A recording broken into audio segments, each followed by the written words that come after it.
Hey guys, in today's video, I'm sharing with you this huge haul from WhatNot. Let's get into it. What's up guys? Thanks for tuning into Old Stuff is Cool. My name is John and we've got a haul video for you today. This one comes from one of my favorite WhatNot sellers, Harvey Comics, based out of California. They do such a great job with pricing, packaging, and for a live sales show, things are just fun. All these books today I got for $2 or cheaper, so some great deals to be had. This stack is primarily Marvel, all except one book, and a good portion of it is going to help kind of fill out a Wolverine Volume 2 run. That's the first ongoing series of Wolverine. It's a series that I've just become enamored with, especially with many of the covers provided by people like John Byrne, Jim Lee, Andy Kubert, and many others. But before we get any further, if you guys like haul videos, if you like comic books and what we're talking about on this channel, please consider hitting that like button, and you can help support the channel by hitting subscribe as well. So let's get into things with the first book. This is the only non-Marvel book. It is from Image Comics, Radiant Black, #1. A variant cover, actually a beautiful variant cover. While this has many tropes of the superhero genre, it also combines things with things like the Mighty Morphin Power Rangers, and the issues dealt with are much more on par for our older audience, I would say young adult and older. In addition to punching out giant monsters and supervillains, your main protagonists are, having existential crises, where to go in their life, where to go with their career, stuff that generally, like teenagers and kids aren't really going to jive with. Like I said, I've mostly read this through trade. However, getting the first issue, and in particular, there's something about this variant cover that stuck out to me. I had to pick it up, and for $2, how could I say no? Looking at this next one, I think this is mostly a cover by. I'll explain a little bit more, but Doctor Strange #32. This is a 35 center, so it's an older book. From other WhatNot shows and claim sales I see, there are some great covers of older Doctor Strange books, maybe around this time and older. In particular, I've mentioned my love for Marvel cosmic beings, and a lot of them like Eternity and the Living Tribunal first appeared in Doctor Strange. So while that's not exactly the case with issue 32 here, I think there might be more Doctor Strange purchases coming in the future. Next one is a 90s classic. We got The New Warriors #1. I've always loved this cover, and The New Warriors, while I got in maybe like issue 16, 17, when I first started collecting comics, I really loved Mark Bagley's art. This is before, I think this is before he started drawing Amazing Spider-Man. And while the characters, we don't see a lot of them in use. Speedball is a bit of a joke. Night Thrasher fights crime on a skateboard. But hey, it's 90s as hell. And sometimes you just love what you love. So, New Warriors #1.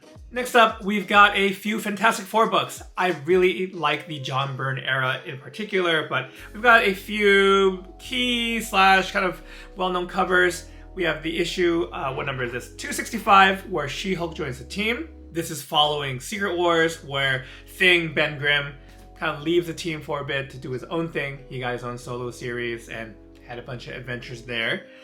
Then we have a great Doom cover, although it's not, I don't know if it's revealed here, but this is issue 278. This is actually not Victor Von Doom under that mask. I believe this is Young Ward. Doom covers, people were going gaga over them, with the whole Robert Downey Jr. thing. 278, as well as the follow-up issue 279. Actually, both feature fantastic covers there. And lastly, for Fantastic Four, we have this great anniversary wraparound number 296, featuring the Thing, Incognito, that hat, that trench coat. It worked for the Thing, it worked for other superheroes and villains, it worked for the Ninja Turtles. I mean, you can go in a crowd, right? You can go get a slice of pizza or your sandwich. You just gotta throw on some shades, a hat, fedora, and a trench coat. This one is Fantastic Four adjacent, and it is a key issue. We've got Marvel 2-in-1 with The Thing and Stingray.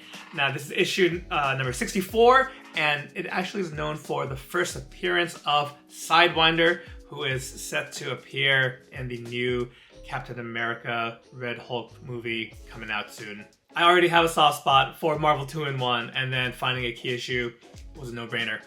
Moving on, we're going to talk about some Iron Man now. Got 4 Iron Man books in this stack, and it's a nice chunk of Armor Wars, which I'm trying to complete a full run on that little story arc. I'm not trying to get the whole Iron Man series, but Armor Wars, that's what we're doing. So part 1, number 225, great cover. You might recognize it. I just love the contrast of Iron Man with this kind of light purple lavender background. There's some villains in the back.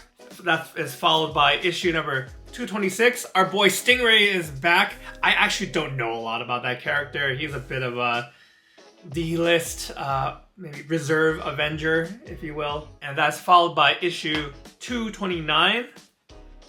And this one, he's facing off against Titanium Man and Crimson Dynamo, which, as a kid, I really liked the design of those villains. I think they appeared along with some other Avengers villains in the Nintendo or Sega. I forget which generation it was, but there was an adaptation of a side-scroller beat-em-up, and this one on the home system featured like Hawkeye, Captain America, Iron Man, and Vision.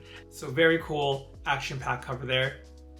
And this last one, okay, it's Iron Man and it's not Armor Wars, but it does feature our boy Dr. Doom, and that's the only reason I got it. It's Tony, it's Dr. Doom, it's a fun cover, and it's around that same same time period. That was at 249 and 229, so within a few years of each other.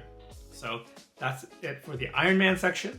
Second to last section before we get to Wolverine is the X-Men section. So we've got Uncanny X-Men number 203 featuring the Beyonder and Rachel Summers, aka Phoenix, aka whatever her current, I think Ascani is what she's going by now.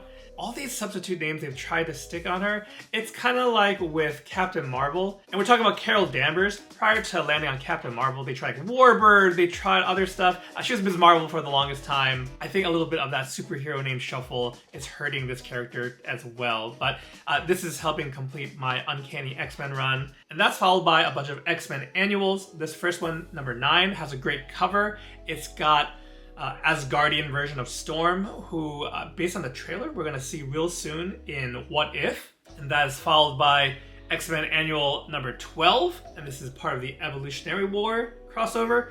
Great cover here by Art Adams, great X-Men artist in general. It's also guest starring the X-Babies in a whopping 64 pages. And last but not least, we have X-Men Annual 13, which I believe features the second appearance of Jubilee. And now we're on to the final portion of this comic haul. This is the Wolverine section. This first one I'm sharing with you is Punisher War Journal number 6 with a very iconic Wolverine cover by Jim Lee. And I believe this features the first meeting of Punisher and Wolverine. Very cool book, and I love me some Jim Lee.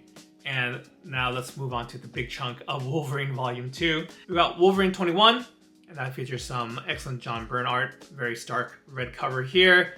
Angry Logan coming at ya. Then we have number 25 featuring Jim Lee once again. Actually, I didn't know that this was a Jim Lee cover. I think usually people talk about number 21, which has Wolverine in the city, but this is a cool one. That's followed by issue 26, 28, 29, and these are all different parts of the Lazarus Project. Number 30, number 33, love this cover. In my list of artists at the beginning of the video, I forgot to mention Mark Silvestri, which is a criminal thing to do. I'm sorry, Mark Silvestri.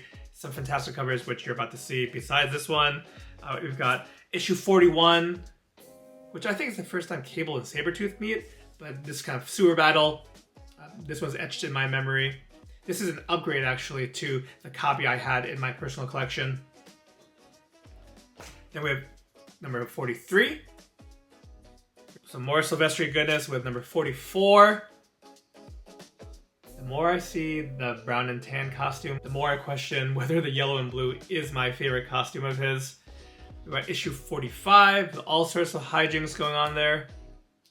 I told you there's a lot of Wolverine. Number 49, got Jean Grey in the background. And this leads up to the die-cut cover, which I still have my childhood copy of. But my Wolverine run, which I still have, was really random.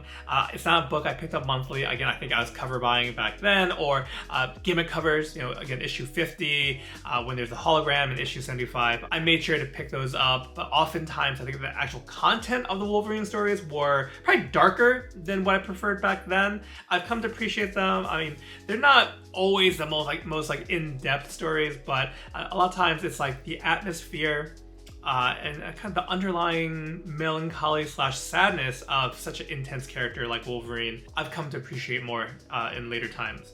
Almost done. We've got Wolverine 56, and we've got Mariko and Silver Samurai there.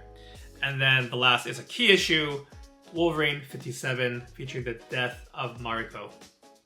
Wow, we made it through that stack, but a nice hodgepodge of things that I'm collecting.